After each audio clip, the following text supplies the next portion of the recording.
So the next objective is that construct an effective initial management plan, including lifestyle approaches for an obese patient. I don't know why they just threw in obesity, but they just threw it in. So we have to learn it. I was like, what is going on here?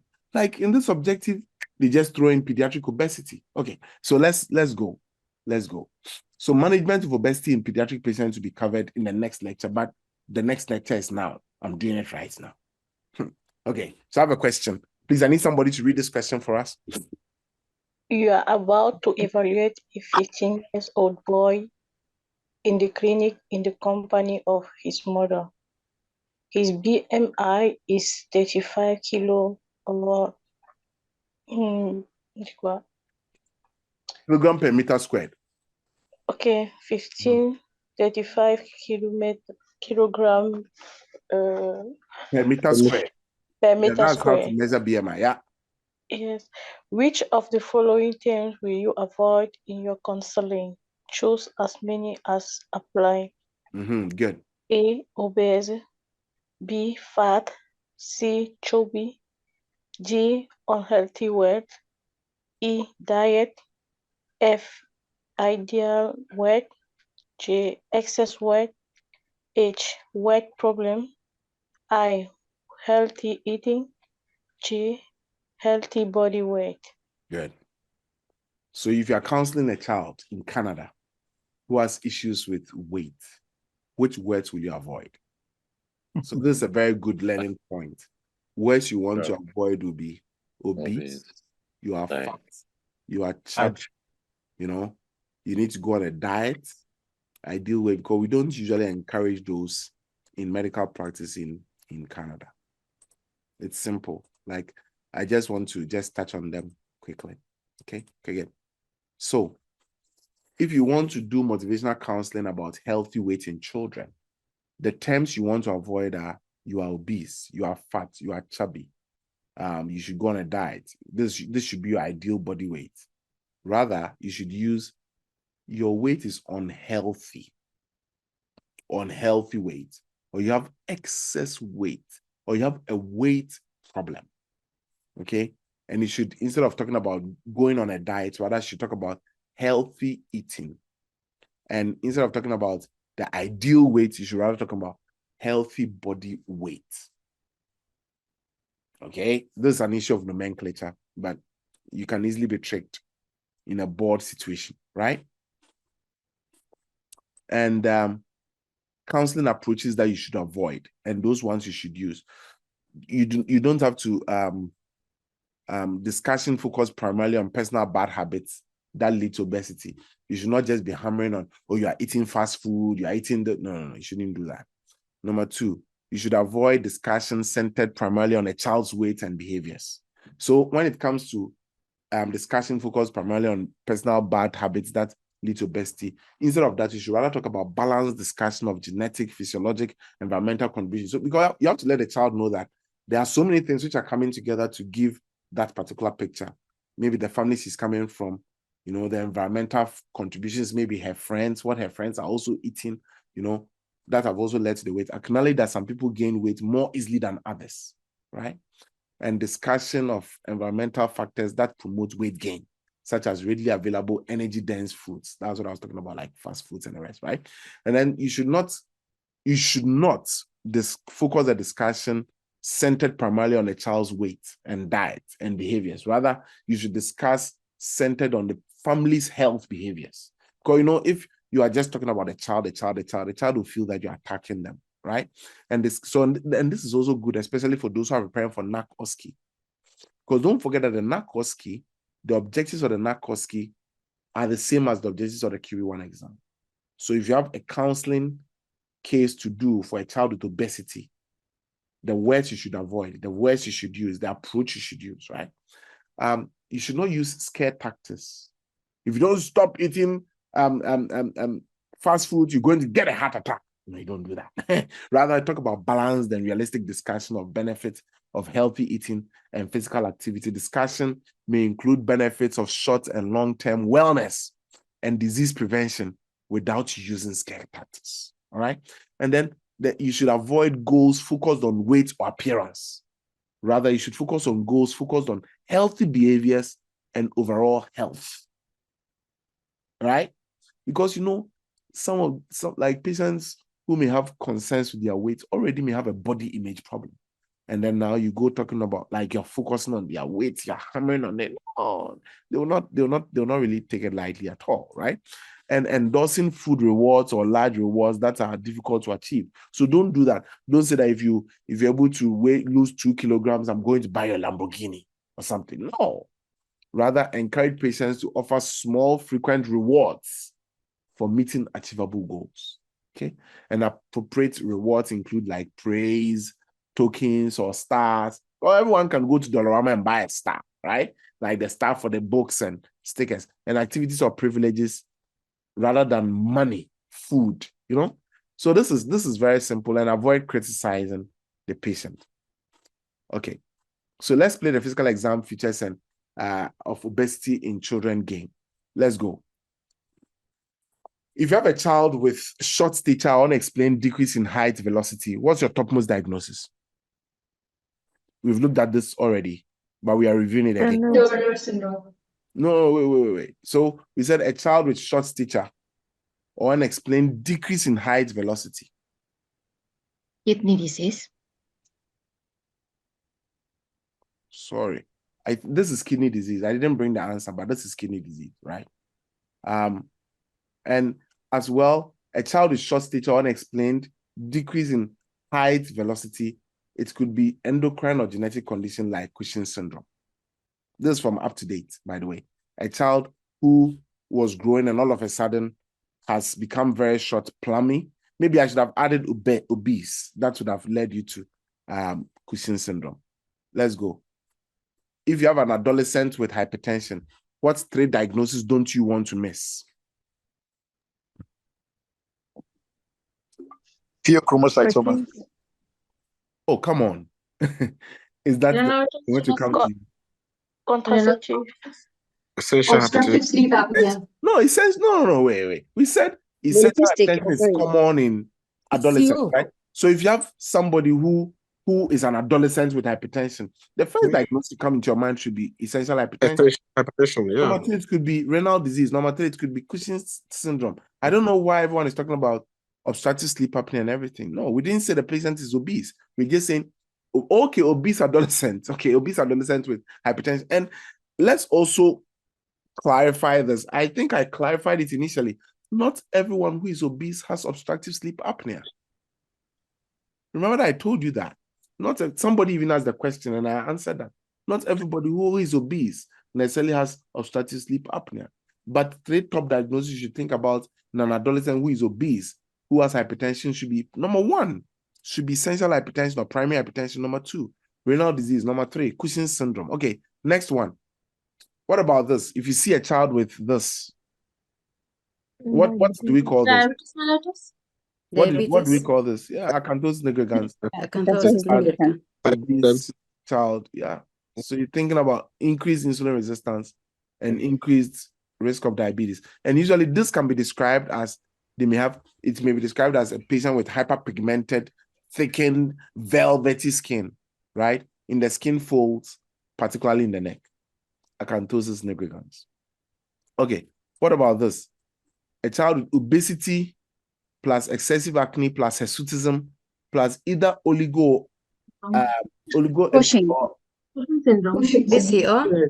PCOS. What is Cushing's about this? This is PCOS, right? This is PCOS. Straight up. Yeah. The Canadian exam, don't think too deep. This is PCOS, please. Okay. Because. Okay, what about this? Adolescent with obesity plus linear lesions that are red, pink, purple, or in color, particularly on the abdomen. Cushing's syndrome. Cushing's syndrome. So other is Cushing's. Cushion. Right? Beautiful. Okay. What about this? Child with obesity plus papilledema and cranial nerve 6 paralysis. What's your answer? Severe hypertension. But what is it? Neuroblastoma. An intracranial condition. Okay. So this child has pseudotumor cerebrum. That is idiopathic intracranial hypertension. Okay. So please look at the way we are drawing patterns very well. Pattern recognition. Okay. Now, this one. Nobody should miss this. Obstructive sleep apnea. Obstructive Sleep apnea. Obesity in a child with muscular hypertrophy. Obstructive sleep apnea. Okay? Good. What about this? A child with goiter and obesity. Hyperthyroidism. Hyperthyroidism. No, which one? Hyper or hypo? Hypo. Hypo. With obesity. Hypo. Hypo. Beautiful. Obesity. Hypothyroidism. Hypothyroidism. Good. What about obese child with wheezing? Don't think too far. What condition causes wheezing? Obstructive sleep apnea. Asthma. Asthma. No. Asthma. Asthma. Obstructive sleep apnea will cause the person will stop breathing but not wheezing. Okay. Adolescent plus hepatomegaly and right upper quadrant tenderness. What two diagnoses will you consider? Am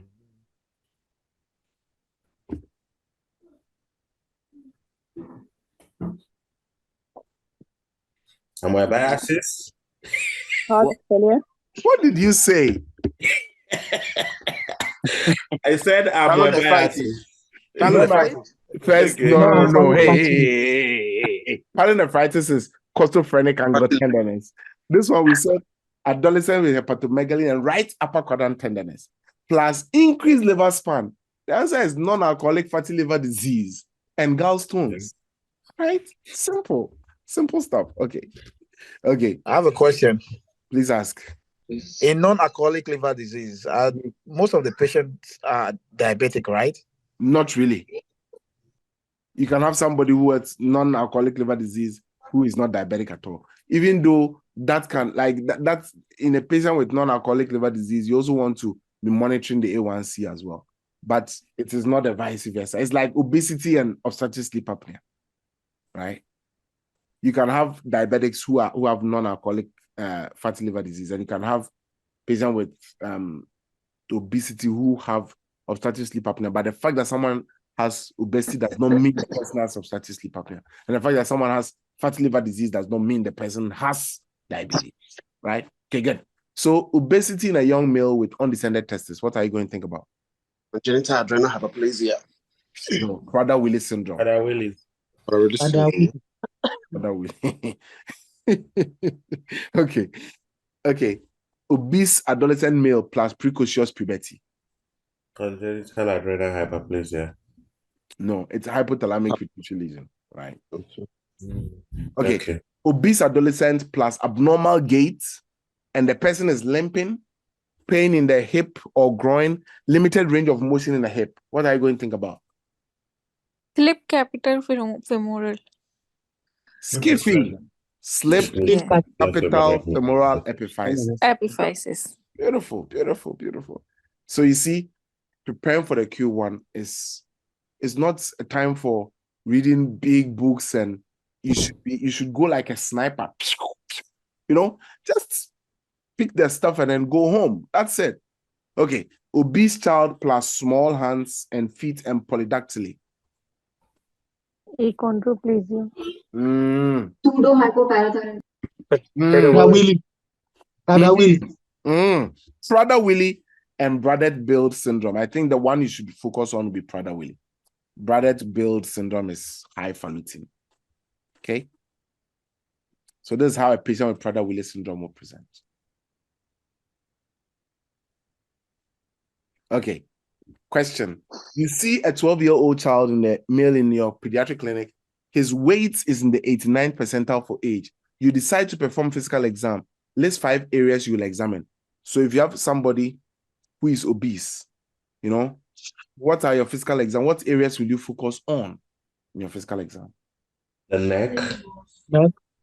neck circumference. Let's start from the face to the let's start from head down. So you want to measure the height first.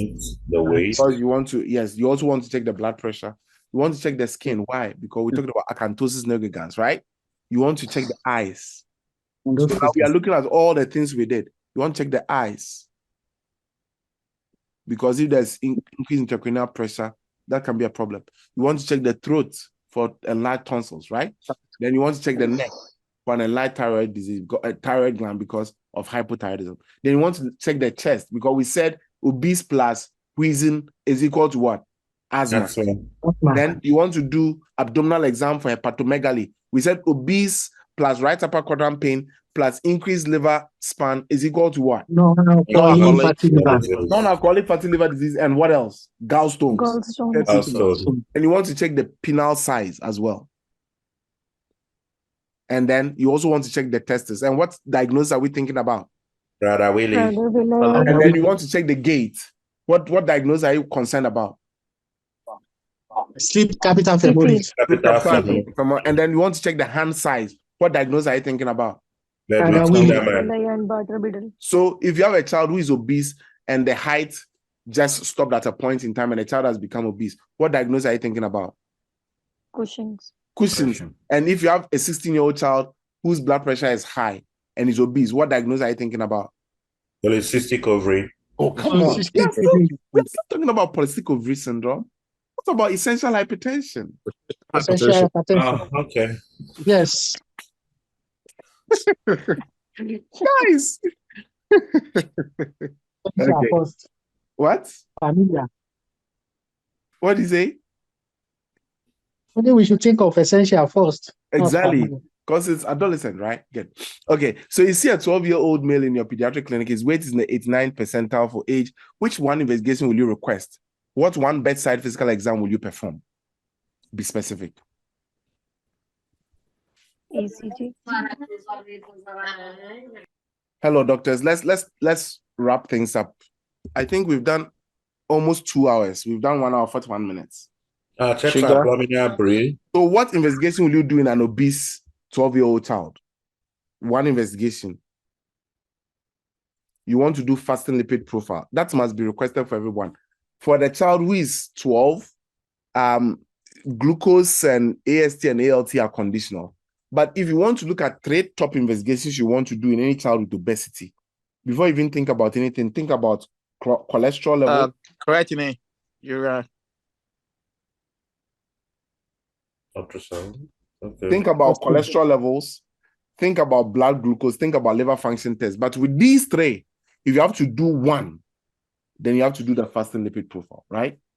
That's the first thing you do, even before you do your blood glucose and your AST.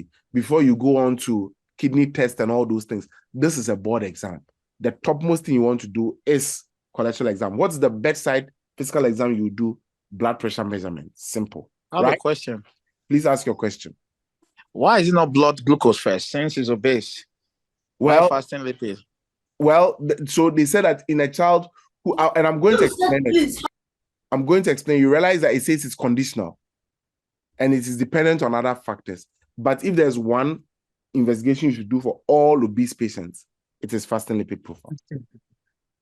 Okay? And the bedside physical exam you should do should be blood pressure measurement. Now, you had a 12-year-old child in your pediatric clinic. His weight was in the 89th percentile for age. Today, you notice that his weight is in the 97th percentile for age. Which investigations will you request? Please, we've learned this just right now. ECG analysis, serum electrolyte creatinine. Fasting lipid blood glucose. Why are you talking about ECG and all that? Blood glucose. Fasting A1C. A1C, AST, ALT, before you even think about ECG. And this is the teaching point. This is the teaching point. So, Dr. Smart, this is what you were asking about, and I'm going to explain it. If you have a child, the BMI is between the 85th and the 94th percentile, okay? The physical exam you should do should be his blood pressure. Lab investigations you should do should be lipid profile. First, if the lipid profile is normal, repeat the lipid profile every 3 to 5 years. If lipid profile is abnormal, repeat it every year. Now, if the child's weight is between the 85th and the 94th percentile, HbA1c and AST and ALT, which is the liver function test, they are conditional, please. But if the BMI is more than the 95th percentile, that one too, the physical exam you should do is the blood pressure, and then you do the fasting lipid profile, and then for that, because they've gone above the 95th percentile, you do your A1C, and then you also do your AST. Dr. Smart, are you getting it? So in terms of order in an obese patient, of course, in clinical practice, you just take, and then do your stuff. But in a board exam situation, you want to make sure that if you have to choose one out of the three, if a child is between the 85th percentile to the 94th percentile, then you're going to do fasting lipid profile first. So, pediatric obesity, how are you going to manage the patients? You want to do basic health, behavior, and lifestyle counseling. You want to encourage physical activity, okay, physical activity habits, and weight loss surgery can also be considered, especially if their BMI is more than 120% of the 95th percentile, or BMI is more than 35, then bariatric surgery is indicated or can be considered.